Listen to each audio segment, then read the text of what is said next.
My stepmother had security remove me from my mother's hotel. I left without a word. That night, I opened a cedar box I hadn't touched in 16 years. By morning, the bank had pulled their $40 million loan. Mom built it that way on purpose. My stepmother said it loud enough for 40 people to hear. She didn't lower her voice. She didn't pull someone aside. She stood at the center of the Harbor Crown's main ballroom, crystal chandelier above her, the long windows looking out at the dark water beyond, and she lifted one manicured hand and directed it toward me across 40 feet of conversation and candlelight. Security. Remove her. She's not family. I had been there 19 minutes. I was still holding my coat. The guard moved. Not aggressively. He had the professional, apologetic manner of someone doing a job he hadn't been told the full context of. 3 other men in dark suits had begun moving too, the peripheral response of security staff trained to converge on a situation. I did not make them come to me. I turned, found the exit, and walked out through the lobby doors and down the steps to the valet. The November air was cold off the water. The valet brought my car around in 4 minutes. I tipped him and drove away. I drove to a storage unit I hadn't opened in 11 years. That is where this story actually starts. My mother built the Harbor Crown in 1985 from a rotting 40-room inn that had been sitting on a prime piece of coastal property for 30 years, declining slowly and specifically, the way things decline when nobody with money loves them enough to fight for them. Her name was Diane Townsend. She was 28 years old. She had mortgaged everything she owned twice, and she painted rooms herself in the off-season because she couldn't afford to hire painters. She learned the boiler by hand from the retiring maintenance man who had tended it for 20 years. She put a handwritten note in every room her first season. We're new. We're trying. Tell us what we missed. By the time I was old enough to walk the halls without supervision, senators booked the corner suites. She put a brass plaque by the tall lobby window that looked out at the dock. One line engraved in the brass. Built on the water, kept by the people who mean it. I used to trace the letters with my finger while she worked. I grew up in that building the way some children grow up in libraries or churches, with the specific intimacy of a place that was always warm and always had people moving through it, and was, underneath all of that, unmistakably and entirely one person's creation, my mother's. She died when I was 20 from a cancer that moved faster than anyone had prepared for. My father, James Townsend, held my hand at the funeral service and said we'd figure it out together. We'd get through it together. We never talked about the hotel again. I mean that precisely. After the service, after the reception, after the week of people coming through the house, the hotel simply became a subject that did not come up in conversations between my father and me. He managed it. I was in college. Then I graduated and moved away. The distance between me and the Harbor Crown became, over the next several years, a distance that felt natural enough that I stopped examining it. Vivian came 3 years after my mother died. She was a hospitality consultant my father had hired to modernize the brand. The specific phrase on her contract, I learned later, was brand modernization and operational restructuring. She was 41, capable, confident in the way of someone who has spent her career walking into other people's buildings and knowing immediately what should change. My father was lonely and she was present, and within a year she was my stepmother. Within 2 years, she ran the hotel. I found out about the changes the way you find out about things when you've allowed yourself to be at a distance, gradually through peripheral sources, in increments small enough that each one seemed manageable. The brass plaque came down for renovations and never went back up. The Diane Townsend Memorial Fund, which my mother had established to provide hospitality scholarships for local students who couldn't afford culinary or hotel management training, was folded into something called the Hale Family Initiative. Vivian's last name was Hale. Harbor Crown became the Hale Collection. New logo, new website, new brand positioning. The founder's story on the redesigned website mentioned a visionary reimagining of coastal hospitality beginning the year my father remarried. My mother's name was not in it. Vivian's daughter Brooke, 26, no hospitality experience of any kind, had spent 2 years managing a lifestyle blog, received a corner office and the title of creative director. I let all of this reach me in fragments and I processed each fragment separately, and I did not, for 11 years, put them together and look at what they formed when assembled. That is what I mean when I say I had allowed myself to be at a distance. The gala invitation had come from my father directly. A phone call, warm, his voice carrying the particular warmth of a man who has been feeling guilty about something and has found a structured occasion to address it without having to address it. It would mean a lot if you came, Gabby. It's the 40th anniversary year. Your mother built this place. I went because of the last sentence. I was there for 19 minutes. The storage unit was on the edge of town, in a facility I had rented since my mother died, and renewed automatically every year without opening it, paying the $84 monthly fee the way you pay for things you're not ready to deal with but can't bring yourself to stop paying for. I had the key on my keychain. I pulled in at 10:47 p.m. and opened the roll-up door and stood for a moment while the motion sensor light came on. The unit held the portable archaeology of a life, my mother's office things, several boxes of documents, a chair I recognized from her hotel office that had been in storage since the renovation, her drafting table folded against the wall. I had arranged all of it 11 years ago and had not been back since. In the back, on the metal shelving unit against the far wall, was a cedar box. Her initials were burned into the lid. DLT, Diane Louise Townsend. I lifted the box down and sat on the folded drafting table and opened it. Inside, documents, organized in the way my mother organized everything, by category, in labeled folders, in order, her handwriting on the tabs, her notations in the margins. At the top, held by a brittle elastic band that had been there so long it had fused slightly to the paper beneath it, was a business card. Cream cardstock, simple type, Marian Webb, independent trustee, Coastal Fiduciary Partners. In my mother's handwriting on the back, in the blue ballpoint pen she used for everything, call her first. I sat with the card for a moment in the motion sensor light of the storage unit. Then I called. It was past midnight. Marian Webb answered on the second ring with the voice of someone who had been awake and had not been surprised to receive this call. "Miss Townsend," she said, "I've been waiting a long time for this call." We met the next morning at her office, Coastal Fiduciary Partners, a suite on the fourth floor of a downtown building with the particular orderly quiet of a place where important things are kept carefully. Marian Webb was 64 years old, had been an independent fiduciary trustee for 28 years, and had the specific, measured quality of someone who manages information the way a pharmacist manages medication. Exactly the right amount, in exactly the right sequence, without rushing. She sat across from me and she laid it out the way she said she'd been waiting 16 years to lay it out, and she did it slowly and in order because she understood that I needed to hear each piece before the next one. My mother had placed the land and the building, the Harbor Crown property, the lot it sat on, the structure she had built, into a trust before she died. A trust she had structured with the assistance of a property attorney named Douglas Park, who had been in real estate trust law for 31 years and who had sat with my mother in the last weeks of her life and helped her build something that would outlast her. The trust leased the land and the building to the operating company, my father's company, under a detailed commercial lease. The Hale Collection did not own the Harbor Crown. It rented it. From a trust my mother had structured so precisely that my father could approve operations, could run the hotel, could make day-to-day decisions, but could never sell the property, could never amend the trust terms, could never remove the independent trustee, and could never rebrand the physical structure without written consent of the trust owner. "Who's the successor trustee?" I asked. Marian set her coffee cup down. "You," she said, "full powers vesting on your 36th birthday." I had turned 36 in October. I sat with that for a moment. 11 years. The trust had been waiting 11 years for me to turn 36, and I had spent those 11 years not opening a storage unit, not calling a number on a business card, not looking at a cedar box with my mother's initials on the lid. "The reserve capital?" I asked. $17 million,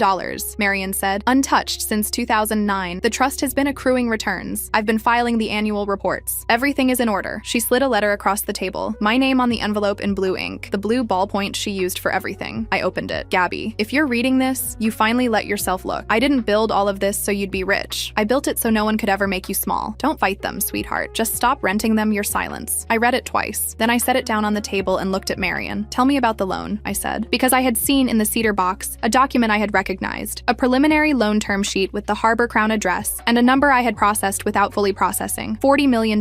Commercial refinancing. Close date, 6 weeks. Marian had been waiting for me to ask. The Hale Collection was refinancing its operating debt, a $40 million commercial loan, weeks from closing. The collateral listed on the application to the lender, the Harbor Crown land and building, property they didn't own. They had listed, as security for a $40 million loan, an asset they were renting. "How long before the close?" I asked. 3 weeks, Marian said. I looked at the letter on the table. "Stop renting them your silence." "What do I need to sign?" I said. Quick pause. If you want more stories like this in better quality, my Spotify is linked in the description. The acceptance of trusteeship was 3 pages. I signed it on a Tuesday morning at my kitchen table, in the apartment I'd lived in for 7 years, in the sweater I'd worn to make coffee, with a fountain pen I'd bought for exactly nothing, just a pen I had that wrote clearly. No ceremony, no audience, a woman in a sweater, a cup of coffee, 3 pages. Marian had prepared everything in the sequence it needed to happen. First, she served formal notice on my father and the Hale Collection's operating board, ending the interim trustee arrangement that had been in place since my mother died. Second, she transmitted the certification of trust to the lender's attorney, the firm handling the $40 million refinancing loan, transmitted it with the full deed documentation and the trust terms, putting them on formal legal notice that the borrower did not own the collateral it had listed on the loan application. Third, as property owner under the trust, I issued a notice of default under the commercial lease. The lease my mother had drafted with Douglas Park, 31 years in real estate trust law, contained specific provisions about use, branding, structural modifications, and the obligation to maintain the physical integrity of the original building, including its heritage designations. The lease required written consent from the trust owner for any significant rebrand of the physical property, removing the brass plaque, breach, folding the Diane Townsend Fund into a renamed initiative without trust consent, breach, removing the founder attribution and replacing it with a rebranding that began from the date of my father's remarriage, breach. Each breach documented in Marian's meticulous 16-year file, each one logged with a date and a description and a reference to the specific lease clause. The default notice listed 11 separate breaches. I set the pen down. I washed my coffee cup and put it on the drying rack. I put my phone face down on the counter. Marian had told me it would start in approximately approximately 2 hours. It started at 11:42 a.m. I went for a walk. The missed calls were at 68 by the time I got back. My father, Vivian, Brooke, the Hale Collections attorney, twice. From a number I didn't recognize but had been forwarded as a contact by Marion. My father again, 6 consecutive calls in a 15-minute window. 2 calls from a number I eventually identified as the Lenders Council. I sat at my kitchen table and I read the messages in the order they had arrived. The way you read a document, means in sequence, without skipping, giving each one its due attention. My father, Gabby, call me immediately. Gabby, please. This is destroying everything. Please call me Vivian. A single text. You have no idea what you've done. The lender's attorney's office had called twice and left 1 voicemail. Formal, professional, requesting contact at my earliest convenience regarding a property ownership matter affecting an active loan application. Brooke had posted something on Instagram that I did not look at. I put my phone face down again. At 11:47 p.m., someone knocked on my door. I had been expecting them. I had put the deed on the kitchen table before I sat down. Not theatrically, just practically, the way you put out documents when you expect to need them. I had made tea. I had changed out of the sweater into something that felt more like the occasion. I opened the door. My father, gray and shaking in the November cold, wearing a coat he'd clearly thrown on over whatever he'd had on when the calls started. Behind him, Vivian, jaw set, controlled in the way of someone who has had a significant shock and has decided that controlled is her best position. And Brooke, I had not seen Brooke in several years, filming on her phone. I looked at the phone. You can keep filming, I said. Come in, you're letting the cold in. Vivian walked in first because Vivian always walks in first, and she found the deed on the kitchen table and stood over it and read the first page with the expression of someone confirming a thing they have been hoping is not true. The bank pulled the loan, my father said. His voice had a quality I had not heard in it before. Not the warm authority of a man who expects rooms to organize around him, but something stripped of that. The voice underneath. $40 million.